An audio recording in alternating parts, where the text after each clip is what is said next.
بے پردہ عورت کی سزا۔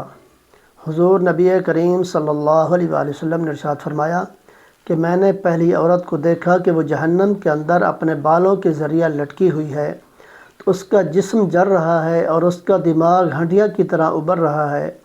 تو اب بتاؤ بھائی، بالوں سے اگر کسی نوجوان کو پکڑ لیا جائے تو اس کے بھی آنسو آ جاتے ہیں۔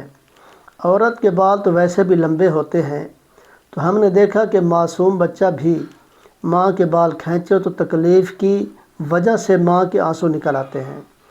تو جب صرف کھینچنے کی تکلیف اتنی ہوتی ہے تو اگر پورا بدن بالوں پر ہوگا اور اس پر لٹکایا جائے گا تو پھر کیا بنے گا، اور پھر جہنم کی آگ میں جلے گا۔ تو آپ نے دیکھا ہوگا کہ یہ روسٹ کیسے ہوتا ہے، مشین لگی ہوتی ہے اور آگ میں گھوم رہا ہوتا ہے۔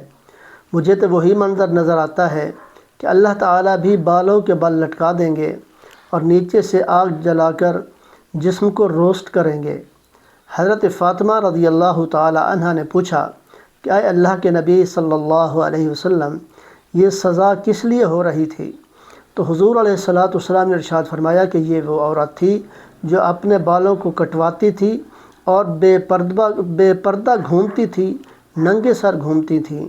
تو یہ کتنی بڑی جو ہے اس کے لیے عذاب ہے، لہٰذا اس سے بچنا چاہیے اور پردہ کرنا چاہیے اور جسم کو ڈھانکنا چاہیے، اور سر پہ بال کٹوانے جو ہے عورتوں کے لیے منع ہیں، حرام ہیں، تو ان کو جو ہے اس سے بچنا چاہیے۔ دعا ہے اللہ تعالیٰ عمل کی توفیق عطا فرمائے۔